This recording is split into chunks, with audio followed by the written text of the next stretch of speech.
Coffee time, coffee time. Yeah, this ain't your average cup of joe. Listen, I need it in the morning, I need it at night. He always keeps it brewing, he always keeps it tight. Just a little sip, it'll get you right. Terrence Pickett always be the one that gets the coffee right. The coffee's right, the coffee's right in my life. It's never a wrong time or a crime to get what's yours and to get what's mine. Come on. Coffee time in my life. Coffee time. Feels so right. I need a little sugar, put it in my cup. Can you stir it, Terrence? Let me know what's up. And at the end of the show, you can brew another pot. Just make sure you make it hot. Come on.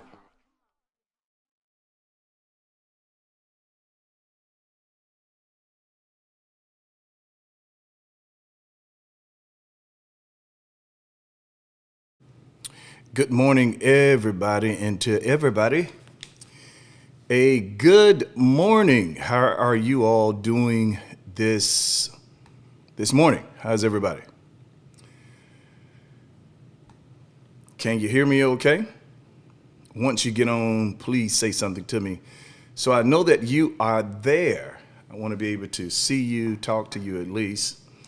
So if I say good morning, I need you to say good morning back.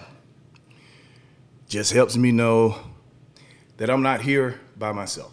All right, we're streaming on several different platforms because I changed my routine, my schedule, and I could not do this on a day-to-day basis.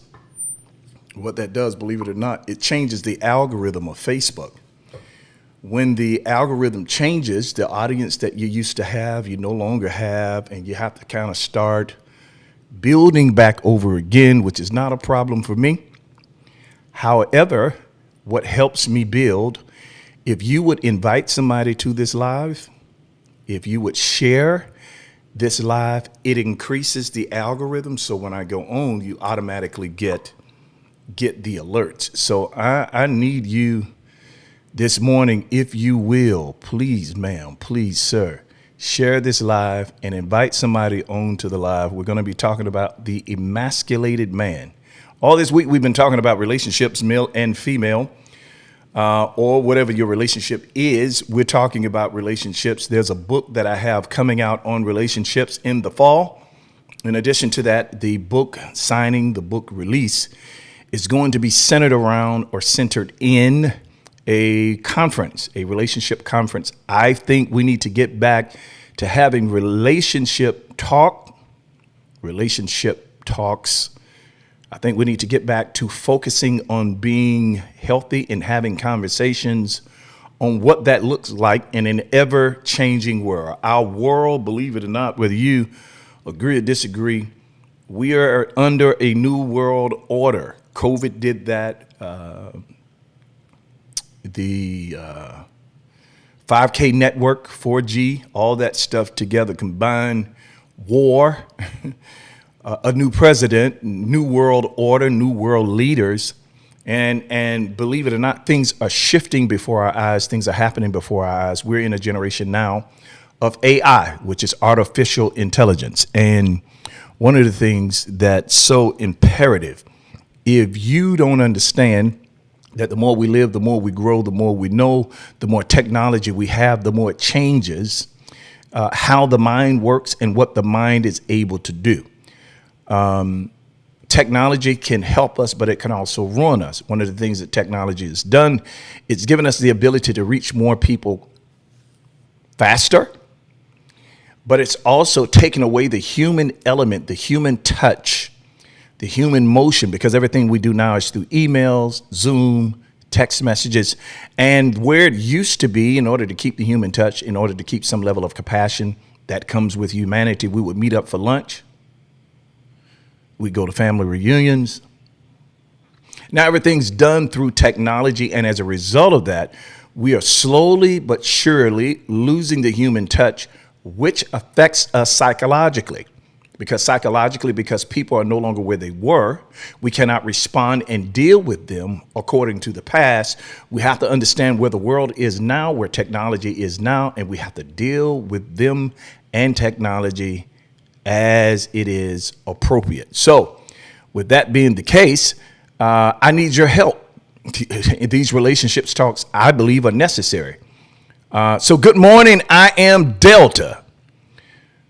My dude is on E. Don Jackson. My big cousin, Auntie Margaret Daniels Brunson, is on. Good morning to all of you, and to all of you that are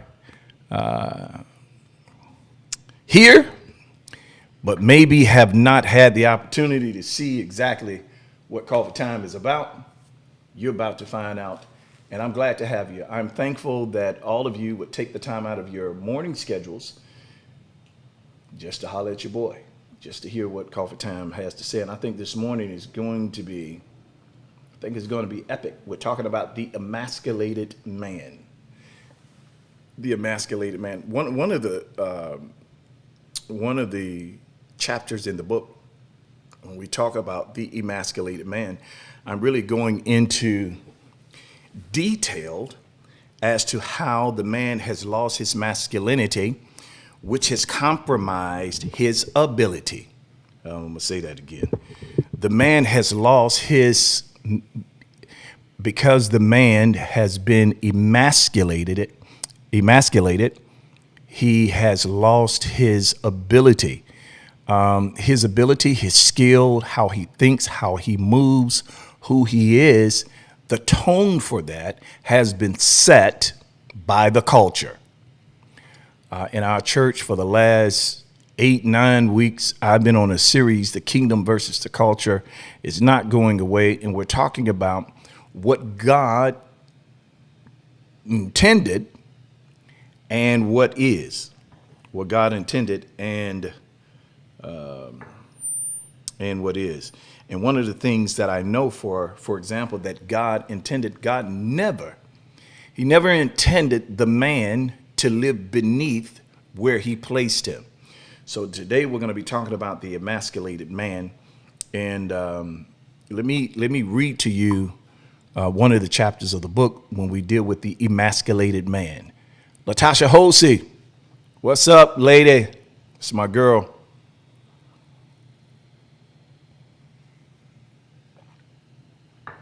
So, the emasculated man refers to an individual who experiences, hold on a second, y'all. Let me get this right, put it right here.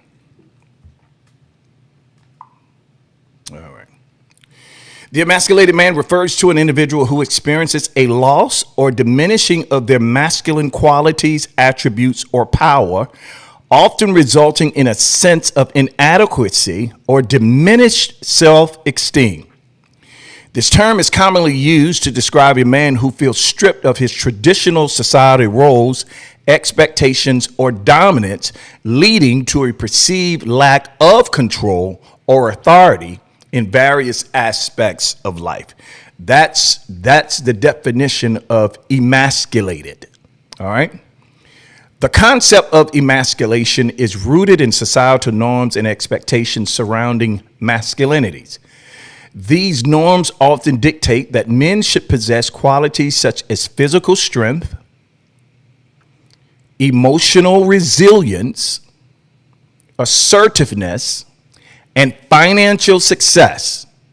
When a man fails to meet these expectations or encounters circumstances that challenge his perceived masculinity, he may experience feelings of emasculation. Emasculation can occur in various contexts, including personal relationships, professional settings, or societal structures. In personal relationship, a man may feel emasculated if he perceives a loss of power or control within the relationship dynamic. This could be due to factors such as partner's dominance, rejection, or criticism, which may undermine his masculinity. So Let's talk about this for a second. Let's talk about let's talk about. I'm gonna hold the mic if that's okay. Let's talk about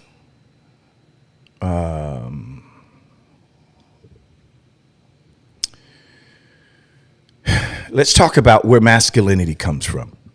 We know it as masculinity. It represents, again, strength, mental toughness and agility. And masculinity refers to, it's not just mental strength, but it's physical strength, it's spiritual strength. So in the beginning, when God created Adam, he put inside of Adam the strength that Adam would need, number one, to till the ground, to manage the ground. Adam's identity in God could be seen in how well he registered or administered to the ground. So the strength that God gave Adam, because we were created in his image and after his likeness, that strength can be seen in Adam's ability to execute responsibility as it relates to managing the ground. So masculinity is responsibility. It's physical responsibility. That's where we are now. So Adam didn't have to hire anybody to till the ground. In fact, there was no need because he was the only one there. So everything that the ground needed, everything that creation needed, could be found in Adam, because God equipped Adam for where he was calling him to be. Excuse me one second.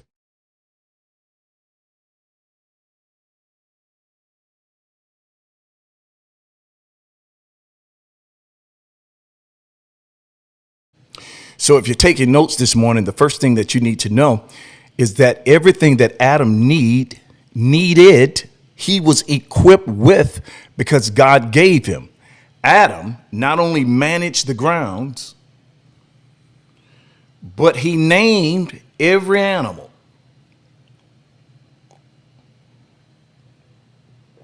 All right. So a man's masculinity is directly connected with his physical ability. He had to physically manage the ground. Number two, in order for Adam to name the animals, he had a psychological responsibility to be creative and use what God had given him. So number one, masculinity can be defined as physical responsibility. Number two, masculinity is defined as psychological responsibility. Number three, the Bible says that Adam walked with God in the cool of the day. Masculinity is defined. I'm taking y'all back to where it started. I don't care what the culture says. I don't care what the world says and how they define things now. I'm going back to the beginning. That's what Genesis is. Genesis is the beginning. Okay, so I'm going back to Genesis, and going back to Genesis, we see how things were started, and that is the attitude, the mindset, as well as the responsibility that we have to carry out in the earth, how it happened first. Number three, he walked with God. Adam walked with God in the cool of the day, so we understand that masculinity involves spiritual responsibility. All right. Number four, the Bible saw that it was not good for man to be alone. So he put Adam to sleep, and he took pieces of Adam and created the woman, pulled the woman out of the man, gave her a physical structure, put her together, woke Adam up, sent him back to work while Adam's at working. We found out yesterday that God paraded the woman in front of the man, but the man was so busy working until he didn't see her, because a part of masculinity is responsibility. That's what it is. It's responsibility. We've seen the physical. He tilled the ground. We see the psychological. He named every animal. We see the spiritual. He walked with God, had relationship with God in the cool of the day, meaning God, Adam's spiritual responsibility represented a part of his masculinity because he put God first. All right. Number 4. And these are not in chronological order as they happen. These are just what masculinity is and how it should be defined. Number 4, when God brought the woman to the man, Adam had a emotional responsibility to not put too much on Eve that would cause her to shatter emotionally, physically, or spiritually. He had to present God in the key of balance so that she served God through Adam. God never said anything to the girl. He didn't. When he gave Adam dominion over the earth and over every living thing, Eve reported to Adam in the same way Adam reported to God. And I'm going to show you that in the scripture. So he had an emotional responsibility with the woman to be and provide for her everything that was going to be needed to make her happy, because God waited until everything was created before he created her. And every time God created something in the book of Genesis, read chapter 1, chapter 2, he called it good. But when it came to the woman, he said, and it was very good. So God gave Adam a very good thing to help Adam complete his purpose in the earth and provide companionship, provide the art of having kids, reproducing after his kind. She was also his help meet, meaning she met him spiritually, psychologically, physically, and emotionally where he needed her, so that he was not depleted of anything because he had a perfect match. All of this defines masculinity. All right. Now, the concept of emasculation is rooted in societal norms and expectations surrounding masculinities. These norms often dictate that men should possess, listen to this, physical strength, emotional resilience, assertiveness, and financial success. So let's talk about physical strength. In order for a man to live out what God intended him to be and who God intended him to be, a man must have physical strength.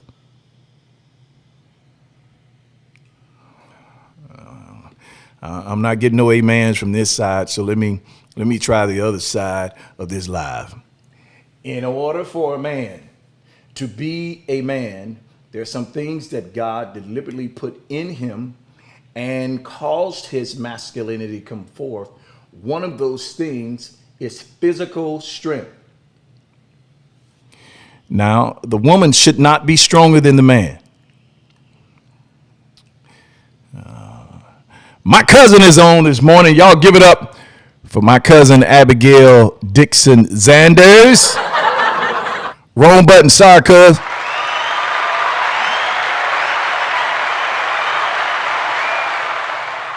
Y'all give it up for my cousin Auntie Margaret Daniels Bronson.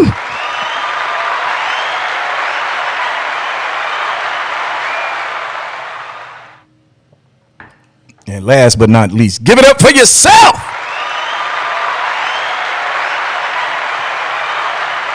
All right, so one of the aspects of manhood is that a man must possess physical strength.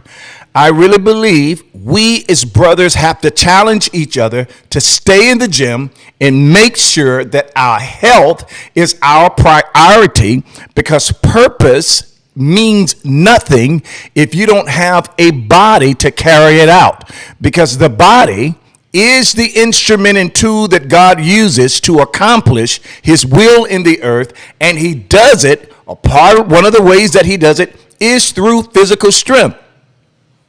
You cannot execute purpose, my brother, if you are not in shape and you're not healthy. What happens in most relationships is that man gets sick, the woman has to care for him. So now the load is greater on her because he has failed to practice discipline in his eating and exercising. The man has to be in physical shape. I know y'all say love is blind, but I don't know that you want to love a 500-pound man, because it's going to affect every aspect of your life. And if you're not equipped to handle that, it's going to be a strain on you. It's going to contribute to the stress that you already have. And the number one cause of disease for our sisters is heart disease. Well, one of the contributing factors is that the woman has been placed in a position to do more for the man than what she's supposed to. So if you know you have high blood pressure, brother, it's going to affect your physical strength, because now you have you're on medications that have side effects. Those side effects not only affect your body, they affect your mind. So physically, there needs to be some level of agility, strength, and responsibility for the man to carry out his purpose in masculinity.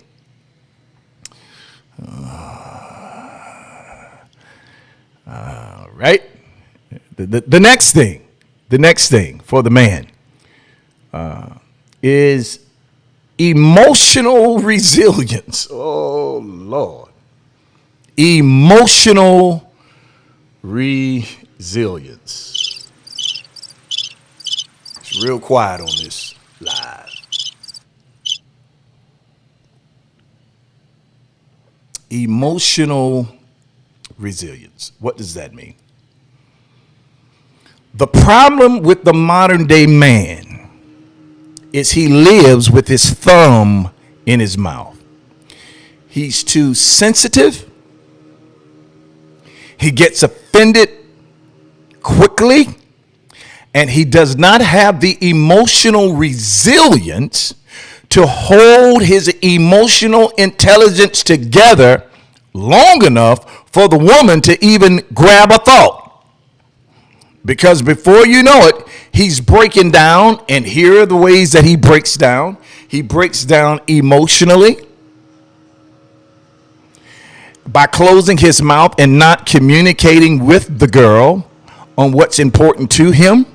He expects her to love him the way he wants to be loved, and more often than not, the way that he describes the love has everything to do with what he was lacking as a child.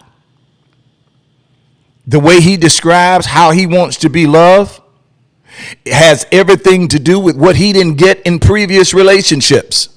So when a broken man enters into a relationship with a woman, he believes, he says it inadvertently, that the responsibility of the woman is to heal him, and he's emotionally unstable.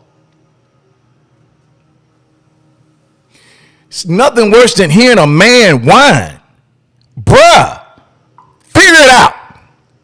God created you to be stronger. God created you to carry more. God created and put the responsibility of the family on you. So shut your mouth, get your emotions together, stop being a wuss, a spineless jellyfish, whining and complaining about what she's not doing, what she doesn't give you. You don't have the emotional support. She's not this, she's not that. You were equipped to handle it, sir.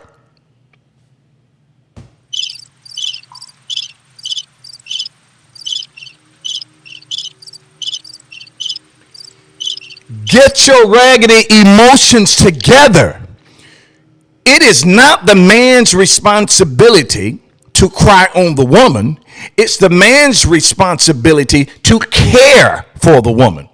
The man has to be emotionally stable so that he can be physically reactive and he can be mentally responsible. Without these things, you don't have a man. You have a male. A male have the organs of a male. They look like a male, but baby, you don't have a man. And one of the reasons men have lost their strength. Can you make this public so we can share with everyone? I thought it's not public. Let me go see what's going on. Let me see. He never intended. Oh, okay. Yeah, it's not public. Hold on, I'm gonna fix that. It's only my friends. Isn't that something? Data privacy.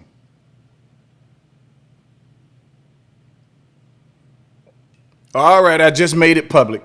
I was wondering why people weren't on. I'm sorry. Tosh, you did tell me. I didn't know that's what it was. But it's public now. Thank you, Tosh, because you told me that yesterday. And Tamula, thank you today. All right. One of the problems, the reason we have so many weak, emotionally unstable men, I hate to do this to you, ladies. I hate to do this to you. But there are two varying problems. Number one, it's not the woman's fault. When a woman is forced to raise her son and there's no male figure in the house, only a man can teach a man how to be a man. I do believe that there's a level of strength and impartation that a woman can give regarding a man, but only a man can teach a man how to be a man. So if you are raising your boys, ladies, it is imperative. Get them around some brothers in the church. Find a coach in sports. Find some man somewhere and get them around your son, because your son is going to pick up your tendencies. He's going to respond based on what he sees, and he's going to become whatever environment that he is placed in. So the reason we have weak, emotionally unstable men is because there's no male figure in their life. Lord, I'm hot.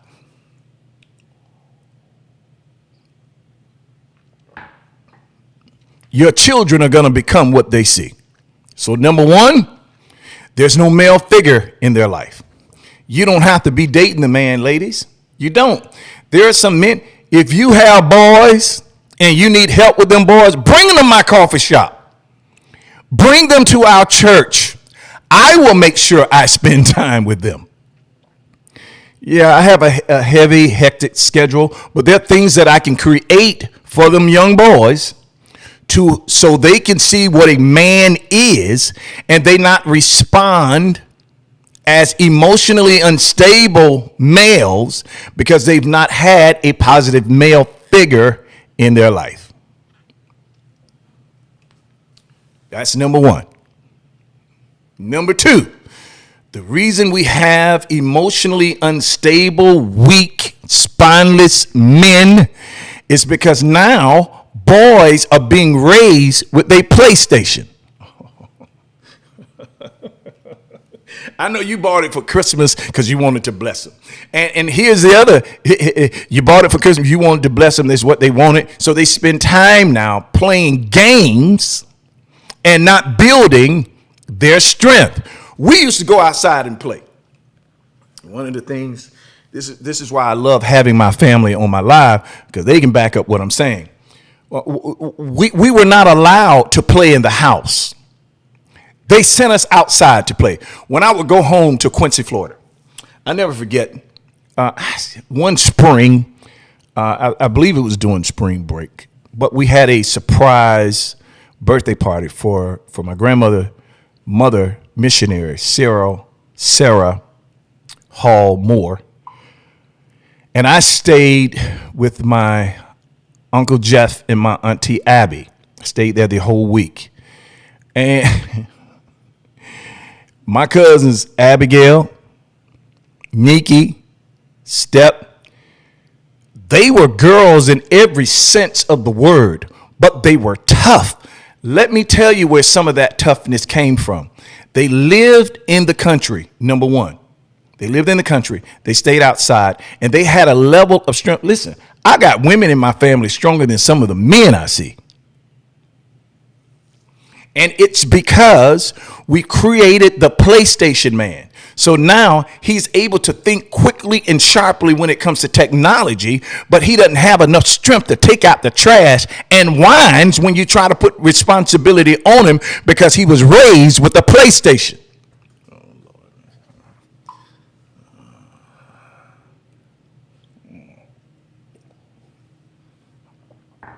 If a man is going to be responsible, a man has to be taught how to work and how to play. His job and his play life should represent, or at least have included, something that requires strength. I remember my cousin Tony. I remember being outside in the country, and my cousin Tony helping me get on. They had a horse, and I was riding that horse, and my cousin made me carry. I'm not gonna say the saddle. I don't think it was a saddle because I don't remember it. Whatever it was a bag that I had to carry for a long ways while we rode that horse. Responsibility on boys as kids turns into men who are responsible. So women, you trying to spare his feelings, you trying to give him what he wants, and I understand that your maternal love for your son causes you to want to do for him and provide for him the things that you didn't have, or to try to make up for what he doesn't have, and you're giving, doing, and you're not holding him to a level of accountability to be responsible. So irresponsible boys grow up to be weak-minded men. Don't have no muscle mass. His chest is touching his back. Don't have enough muscles to pick up a shoe and a chair without being fatigued. Responsibility is what makes a man a man. Ooh, picket is tight, but it's right. I know it is. I know it. All this is in my book. It's responsibility. Responsibility makes a man a man. Make that boy turn that game off and send him outside to cut the yard. Stop trying to coerce your male children into accepting responsibilities by paying them to appease their whining attitude. Y'all know I'm telling the truth. You know I'm telling the truth. You're trying to accommodate. You don't want him to be mad at you. So in order to appease his emotions, and this is the next step. The reason we have so many weak men is they get everything they want, but they don't work for anything as boys. So when they grow up, they keep that same mentality. And that mentality now means when they date a girl, they expect her to provide for them everything because that's what mama did. So you got these mama's boys in these male bodies, and they are no good to society because they don't want to work. Sorry, lazy, apathetic, and indifferent. Don't want to work. Y'all remember the movie Baby Boy? Now, Tyrese, I don't know his name in the movie. Tyrese is dropping his girlfriend off to work in her car. then going to other girl's house in her car because he lacked responsibility. Now watch. And I'm just using this as an example. Jody. Thank you, Ernest. Thank you, Ernest. So let me read some of these comments. I'm sorry. My cousins say, at the swing all day.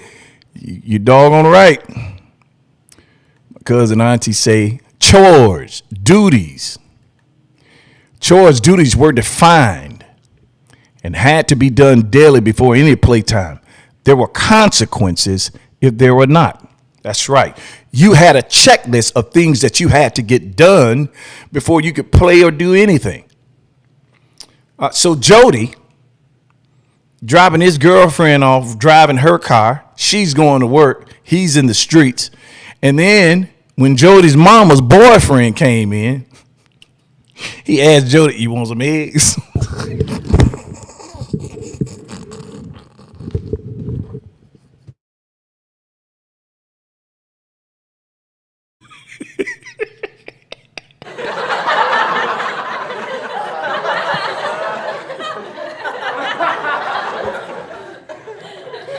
He has to do it. You want some eggs? So now Jody's around a real man, a man who's not threatened by his existence. Jody gets an attitude and turns into the whiny little boy because he's not accustomed to being in an environment supported by masculinity. So we have weak men because we're raising weak boys. Make that boy take out the trash. Make that boy change a tire. Make sure that he's doing push-ups, sit-ups to develop his physical strength. Give him responsibility because it develops his psychological strength. Let me give you something else. I'll give you something real good. Boys should be around their moms and their dads, their uncles and their aunts, their female cousins and their male cousins. There's a reason there is family existence. Every member in the family has something to offer that child that is different than what they're receiving from the other. I'm getting ready to talk about it.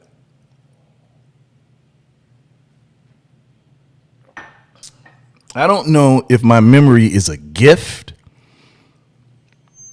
but I had a great childhood. And I remember on weekends, matter of fact, my cousin that's on now, Margaret on weekends would come to Jacksonville, her, and my mom had a friend named Jody Bowman. Jody dated one of my cousins, Narvadale. I'm sorry to put Narva's business in the street, but the family know. And between Margaret and Jody, on weekends, we would spend our time in Quincy. Now, I'm going to go down my family tree, and I'm going to tell you what each cousin, well, now, there's too many of them for me to tell you. I'm going to tell you about some of them. Okay, I had a cousin who's Margaret's baby sister. Her name is Jennifer. Jennifer went home to be with the Lord. I was 11 years old. I was in 6th grade. And when she transitioned, it was during our testing time. I was at Moncrief 6th grade center in Jacksonville, Florida. When she transitioned, went home to be with the Lord, and we went home to Quincy. We left Jacksonville that Thursday. We got there that Thursday night. They were having a fish fry in the back of my Auntie Betty's yard. When we got out of the car, I remember going to Mother's house, my grandmother. We went to her house first, took our bags. At that time, Mother was living with my Auntie Mary, my cousin Stacy, Lisa, Kelly, and Kelly Man, and my cousin Lanessa. Whenever we came in town, my Uncle John's wife, Auntie Easter, would bring Lanessa over to Ma's house so we could spend time. And there was a special bonding as kids when we were growing up. Well, when we got there, all of them were there, and all of us went to my Auntie Betty's house. We got to my Auntie Betty's house. I remember a fish fry and some type of a tent being up in the backyard. And I remember my aunt asking me to always remember Jennifer. She said, don't ever forget your cousin. Well, Jennifer was fun, very jovial, loved to laugh. She could dance, and she was a tall, beautiful, model-looking lady.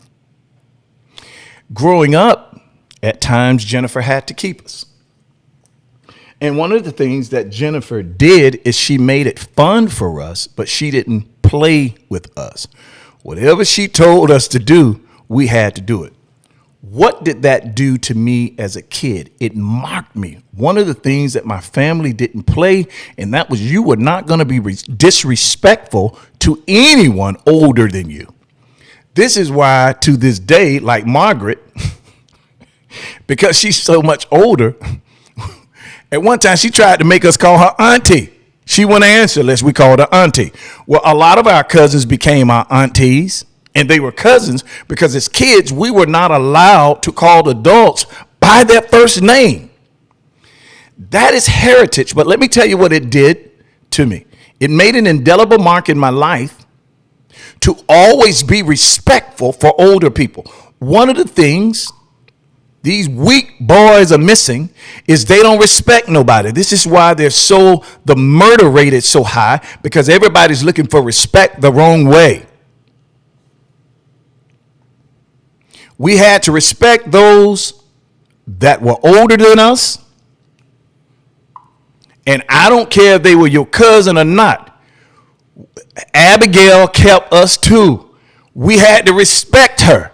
We had no choice. She was the oldest or older.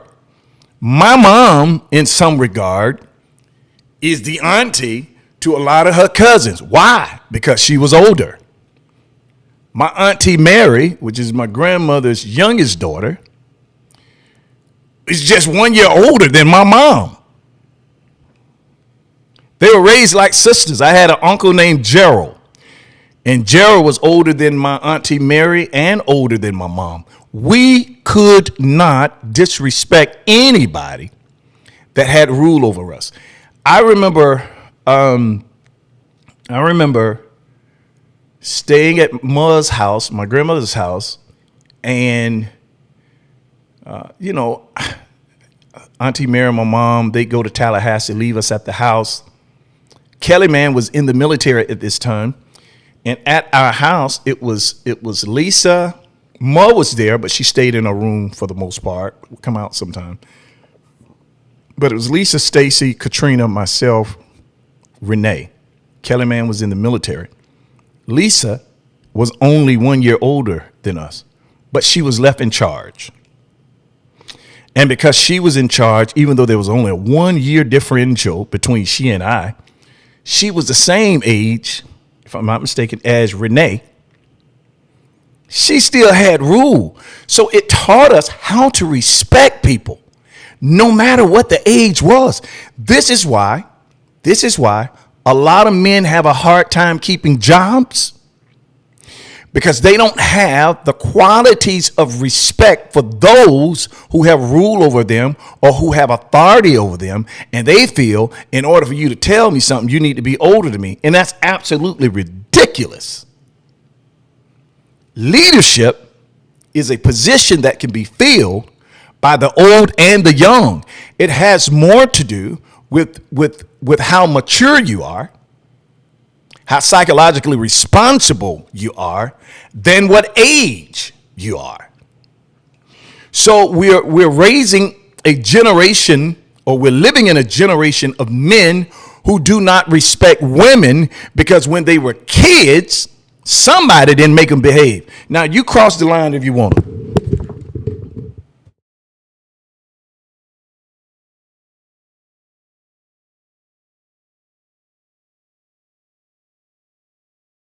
I remember my grandmother sending me to the pear tree to pick the switches that she was going to use against me if I got out of line. There were consequences.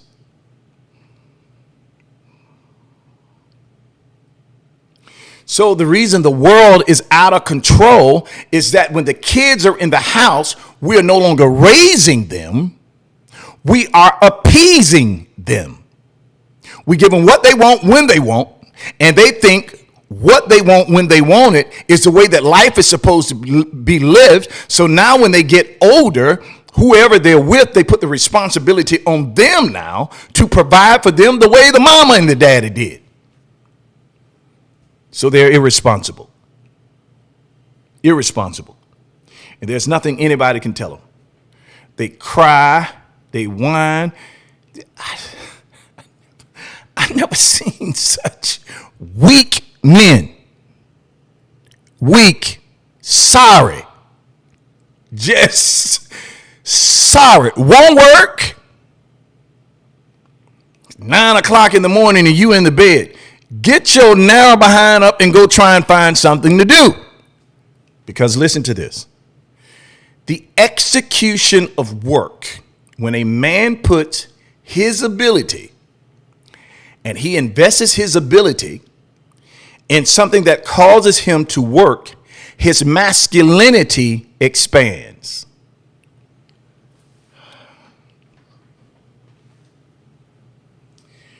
When a man doesn't have responsibility and he does not have anywhere to place his ability, his masculinity retracts.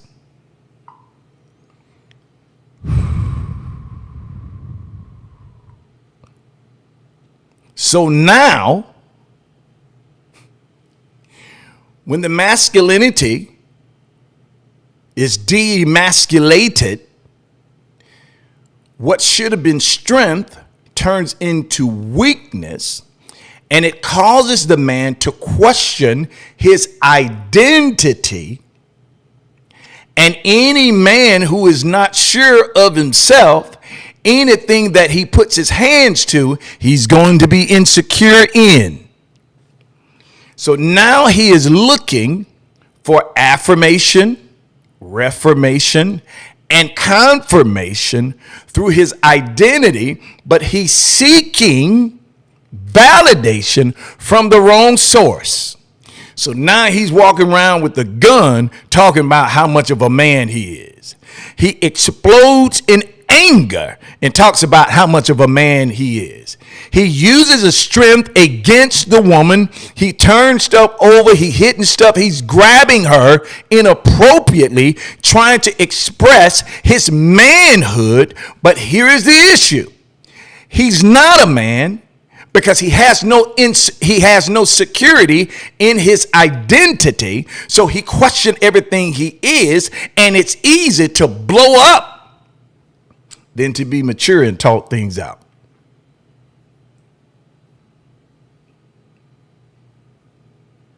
One of the first things that makes you a man, we covered this in the beginning of the live. One of the things that make you a man is having the ability and the maturity to talk things out and be open to new and different ideas that may not have been registered in your mind.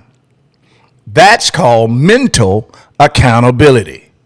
If you're going to grow as a man, you have to be around a man that has grown, because a man understands, like a man, the process of growth and what it takes to be a man, and only a man can deposit in a man what a man is supposed to have.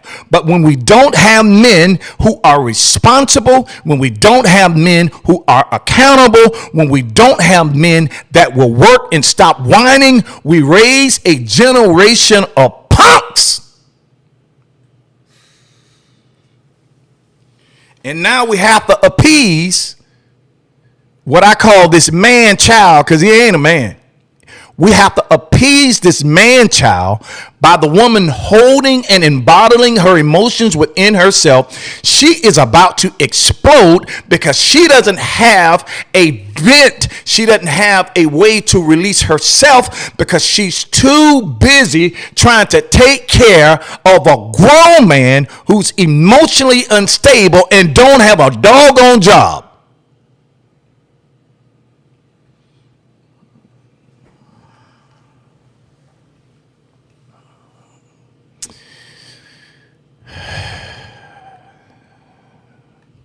How do we change the narrative?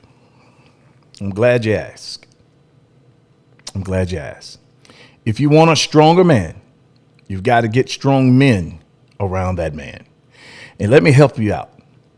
When I say man, I'm dealing with maturity, not age. Because we have a lot of grown boys. What are some of the characteristics of a grown boy? I'll give you one. They misuse and mishandle their strength. They beat women. They're emotionally abusive. They cuss at her. They fight her. They don't support who God created her to be. So they become poisonous to her. So now she's stuck in a relationship with a man child, a grown boy,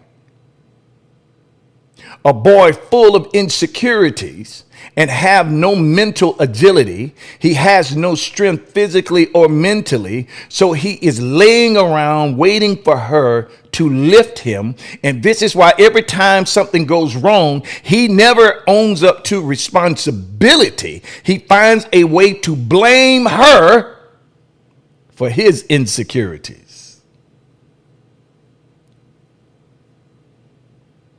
You got yourself a grown boy. God created that man to be the emotional support of that woman. He created that man to be the physical security for that woman. He created that man to be the financial resource so that woman does not have to move out of the element of purpose to find a job and work away from what God designed her to do and to be. But when you don't have a man, you have a man child. Now the woman is forced to raise her kids and the man that she's with. She's depleted of her strength. She's stressed out on the job and in the home. She has no time for herself. She has no time. She can't leave the job and go on vacation because financially they're unstable because he's not working or making enough money. And all of these things have been placed on this woman to carry. And we wonder why she's so bitter. It's because we put her in a position that God did not design for her to be in. We made our wives and our girlfriends be our mama. And we're dissatisfied because mama has ran out of breast milk. She can no longer feed us because she's tired. Now we're unhappy with her. And we blame her for our dysfunction. We blame her for being impatient. With all alone, the problem is and was, she never had the strength that God designed the man to be her help and her support, her covering and her security. So roles now have changed. The woman is the head of the house. Now we've made this woman be the man in responsibility, and then we as men get mad because she don't listen. Well, you put her in a position to lead by not being who God created you to be. You dump the responsibility on her. Now she has it. She's grown into it and doing pretty good. Now she's running things and you mad because you say she's not submissive. You weak little boy. Grow up. If you ever want to get your woman back, become a man.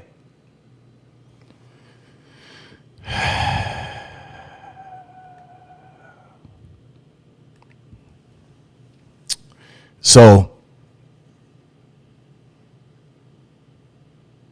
all this is in my book. That's all I can tell you. It's in the book.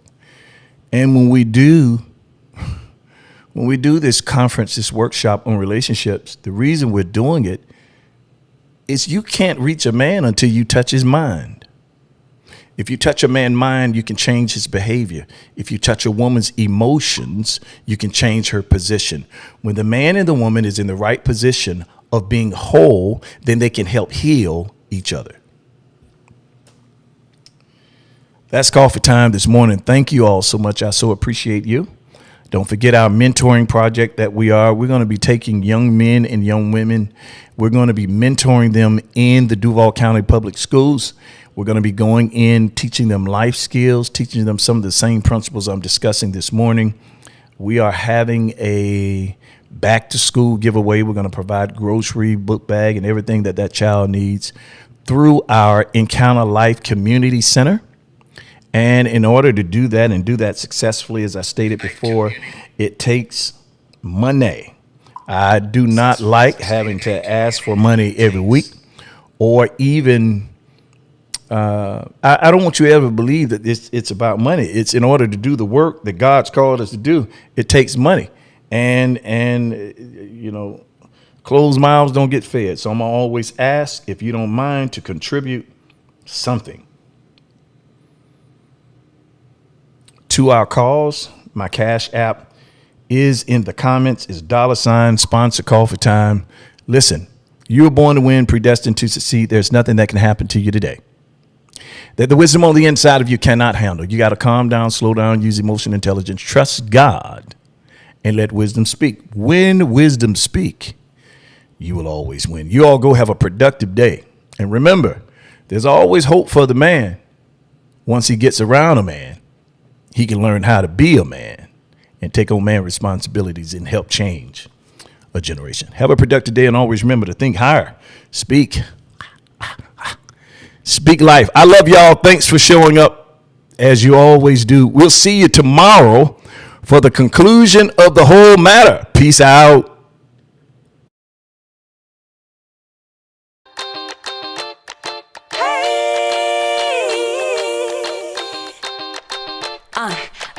Coffee time. Yeah, this ain't your average cup of joe. Listen, I need it in the morning, I need it at night. He always keeps it brewing, he always keeps it tight. Just a little sip, it'll get you right. Terrence Pickett always be the one that gets the coffee right. The coffee's right, the coffee's right in my life. It's never a wrong time or a crime to get what's yours and to get what's mine. Come on. Coffee time in my life. Coffee time. Feels so right. I need a little sugar, put it in my cup. Can you stir it, Terrence? Let me know what's up. And at the end of the show, you can brew another pot. Just make sure you make it hot. Come on.